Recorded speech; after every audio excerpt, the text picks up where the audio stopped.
the Mission Director for National Mission for Cultural Mapping, Professor Mauli Kaushal, the COO of CSC, Shri Rishikesh Patankar, other senior officers of CSC and my colleagues at the IGNCA, and the fellows who have come from different parts of the country. So first of all, I welcome you all at the IGNCA, that is Indira Gandhi National Center for the Arts, that is the biggest cultural institution in the country.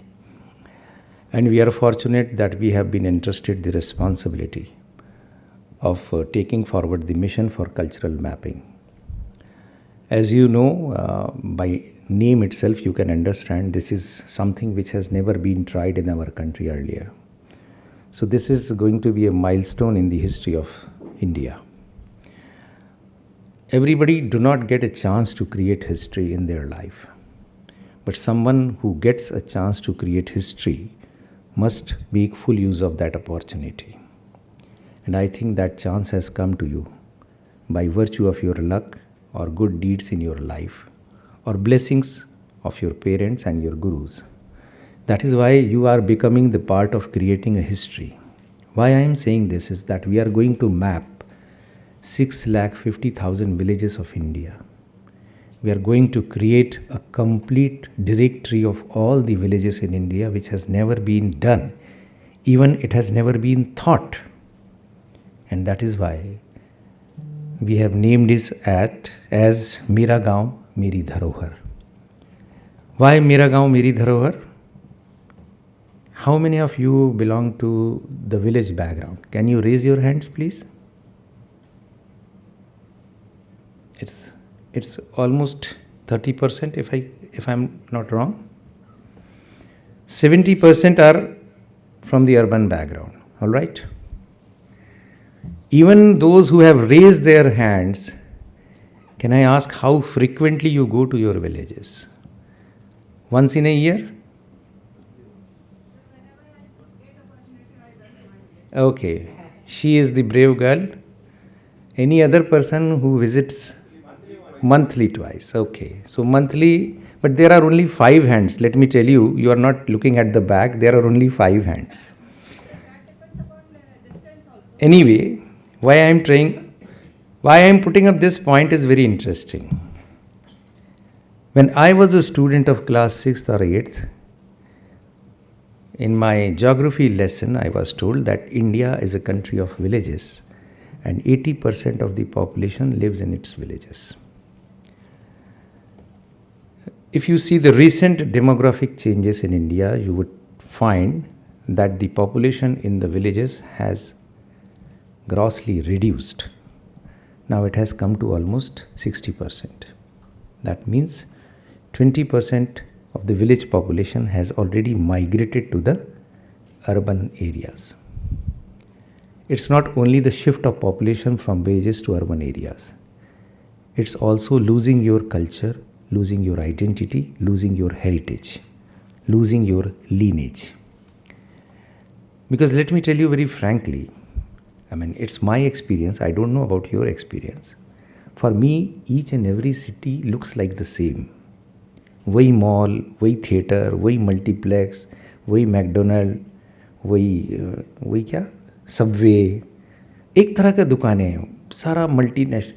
You don't find any difference. Even if you are, sometimes you forget whether you are walking on the streets of Delhi or Bangalore or Chennai or Hyderabad or Mumbai. Everything looks almost the same. Why? Because even this urbanization, what it has done, it has also thirst the global culture. And in that pursuit, we have lost our own identity from our own cities. Unfortunately, I see some friends from Northeast, and even they would realize that a main marketing street of Shillong or Guwahati almost look like the same as you find it in any other town in the city. That means gradually we are tending to lose our heritage, our identity, our lineage, which is the essence of me being an Indian. Because we basically strongly believe that my first and foremost identity as an Indian is my cultural identity. And that is why when you go abroad and you tell that you are from India, the immediate response is, India, you have a great culture. They don't say you have a great science, you have a great economy, you have a great military power. First reaction is, India, you have a great culture. That means culture is my identity. When I say culture, that means my heritage, my tradition, my custom, my fairs, my festivals, my costume, the way I eat, the way I sing, the way I dance, the way I perform my rituals, the way I talk to each other. There are many things. Unfortunately, what happens when you have something in abundance, you don't care for it. That is another unfortunate part. बहुत है, क्या जरूरत है? If you have only 50 rupees in your pocket, you get scared. अभी पैसा नहीं है. But if you have 500 in your pocket, अभी बहुत पैसा है, कोई टेंशन की बात नहीं. But that also creates negligence. You try to neglect. 500 रुपये बचा है, अभी चाट खा लेते हैं, 100 रुपीज़ में कोई फ़र्क नहीं पड़ रहा, और 100 रुपीज़ में कोई और चीज़ कर लेते हैं. But if you have less things, you care for that. You go to some European country which is 1/10 of your population or 1/20th of your population, and you see how carefully they preserve their culture and tradition and heritage. I went to Denmark. It is very small in size as compared to India, and they have only 10,000 manuscripts. But the way they have preserved the manuscripts is fantastic. And they asked, how many manuscripts you have? I said, at a rough estimate, we have more than 20 million manuscripts in India. And they were about to faint because they never imagined that India has so much of manuscripts in the country. But then the pertinent question was, how are you preserving those manuscripts? And I did not have a satisfactory reply to that. How many of you, by the way, know that India is the largest possessor of the manuscript in the world? Total number of manuscripts available in India is much more than the whole of Europe. Can you imagine that? It's the wealth you possess in your own country. But unfortunately, most of them, we do not know about them. And even if we know, we do not care about them. And even if we try to care, we do not evolve a proper system to care for that thing. That is why I am saying that you are becoming a part of the history. So don't take it as an appointment, as an assignment which is a part-time assignment which you can do casually. Try to do it as mission of your life. Unless you realize the importance of this, you will not be successful in whatever you are doing. And that is why we have invited you to come here and sort of discuss in a joint meeting rather than sitting virtually and attending any kind of a meeting. Another important thing is that when we do this kind of a documentation, there are always risks of going overboard, over-enthusiastic. And that is what we have been seeing for past couple of days. That is why it was pertinent to come, discuss few things with CSE, call all of you here so that we can mutually discuss and reach to some kind of a conclusion. As we know, India is full of variety. We speak so many languages. We are believers of so many faiths and beliefs. We have different costumes, we have different foods, we have different rituals, different festivals. Plus, we also have different interpretations. 3-4 days back, we had a seminar where the Honorable Vice Chancellor of JNU, Mrs. Pandit, narrated a very beautiful incident, and that shows the variety of India. She belongs to Chennai, Tamil Nadu, and she is married to a Maharashtrian Brahmin. So she said that when I came from Tamil Nadu to Pune, I got the biggest cultural shock of my life.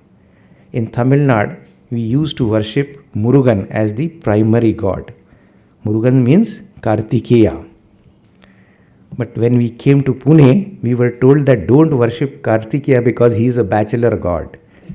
You worship Ganesha because Ganesha has two wives, Riddhi and Siddhi. She said, how come Ganesha has two wives in Maharashtra? Because in Tamil Nadu, Ganesha is a bachelor god and Murugan has two wives, one wife and one girlfriend. And that's very interesting. Just between a distance of say 400-500 kilometers, the entire narrative changes. Another interesting incident in South India, especially in Tamil Nadu, they think Amavasya, that is the darkest day of the month, as the auspicious day. Whereas in Maharashtra, they consider the full moon day as the most auspicious day, that is Purnima. And that is the kind of variety we have in our country. And nobody is wrong. Everyone is right. So we have to very cautiously and judiciously find out what is the essence of the statement rather than going on the text of the statement. And that is the responsibility of you fellows. Because the VLE who is sitting in the village would give information on the face value in textual format. But here, the fellows whom we think are more capable and intellectually sound and academically perfect should have the responsibility of also finding out the essence behind the statement. If we misinterpret that statement, maybe it can create disaster. For some instance, Professor Molly will tell you what kind of disasters we commit when we give this kind of statement. But the responsibility of fellows is to cross-check such statements and dilute to that extent so that it applies to everyone and does not hurt anyone. Because I do not have any right to hurt anybody's sentiments, anybody's beliefs, anybody's feeling. As far as possible, my information should be neutral and objective. If you follow these two words in checking your dossiers, it should be neutral and it should be objective. I think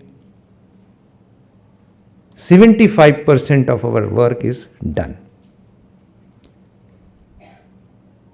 So those things if you keep in your mind, I think we will have a very good balance of information and the sentiments. Another interesting aspect which we are trying to sort of find out during this Mera, Gaon, Meri, Dharohar is to find out interesting stories, interesting narration about the villages. Some interesting incident about the villages, some interesting custom or ritual about the village. And likewise, those things, those small stories which inspire others, which gives some kind of a motivation to others, must be brought out through these dossiers. And if we are succeeding in bringing out such beautiful stories, I think we would be presenting a very beautiful bouquet to the people of India to know about their heritage and lineage and their cultural acquaintances. And that is not a difficult task. It looks difficult, but it's not a difficult task. Why it's not a difficult task? Because when I put my mind and soul into it, then I get the pulse of the work which I have been entrusted to do. नहीं हो सकता है, बहुत कठिन है, ऐसा दे दिया, वैसा दे दिया, ये तो इधर से दे दिया, वो तो उधर से दे दिया. There are many reasons not to do the work, but there are more reasons to actually do the work. And the main reason is the mission to create a new geographical profile of our villages, for the betterment of our villages.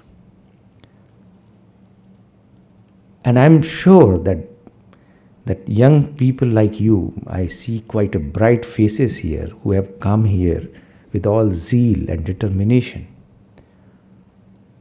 must take this work as a challenge of their life. This is not a job for you, I know. You must be searching for some other job, some better job. Definitely, some of you who would get job would leave this job. I know that. And I am not asking to hang on here for a long time.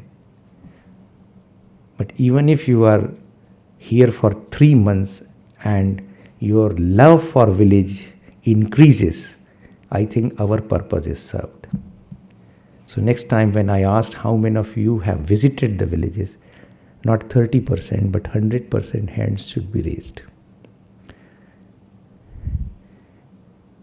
I cannot hold myself in telling you one interesting incident, and that's an incident, a real life incident. I was a vice chancellor of a university and I was asked to inaugurate a workshop of 250 officers. They are known as Gram Vistar Adhikari. That is the lowest position in the villages. Actually, they are Gram Sahayak, but everybody wants to be known as Adhikari. So their designation is Sahayak Gram Vistar Adhikari. So there were 250 Sahayak Gram Vistar Adhikaris, and I was supposed to do the inauguration of their workshop. And I asked the first question, how many of you belong to villages? And out of those 250, I could only find 25, 30 hands to be raised. Then I asked, how many of you have visited your village in last 1 year? Another 50% hands gone down. Then I asked, how many of you have spent at least one night in a village? I could only find 5 to 6 people raising their hands. And those were the people who were supposed to be given the responsibility of development of villages. I also see similar picture here, but I don't want to sort of continue this picture for a longer time.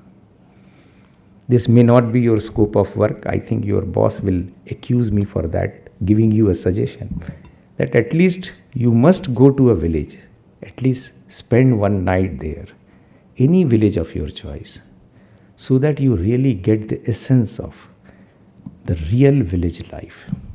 And then maybe your attachment with the work would increase many folds. Because if we have not seen the village, if we have not experienced the village, we cannot understand the hardship of our VLEs who are doing the field job in the villages.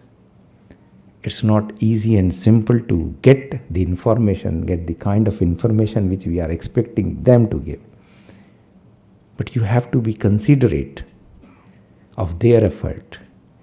And if you are considerate of their effort, then only you would find a proper tuning and communication balance between the two. So try at least once, on your own expenses, of course. Don't put the expense on CSC. And go to a nearby village to experience what the village life is. And I sincerely feel that nothing is important, nothing is impossible, everything is possible. Once you decide you can do, you can do. And for that motivation, we have given you the trouble to come here. असफलता एक चुनौती है, स्वीकार करो. असफलता एक चुनौती है, स्वीकार करो. क्या कमी रह गई देखो और सुधार करो. असमय नींद चैन की त्यागो तुम. संघर्षों का मैदान छोड़ मत भागो तुम. कुछ किए बिना ही जय जयकार नहीं होती. कोशिश करने वालों की हार नहीं होती. All the best. Thank you.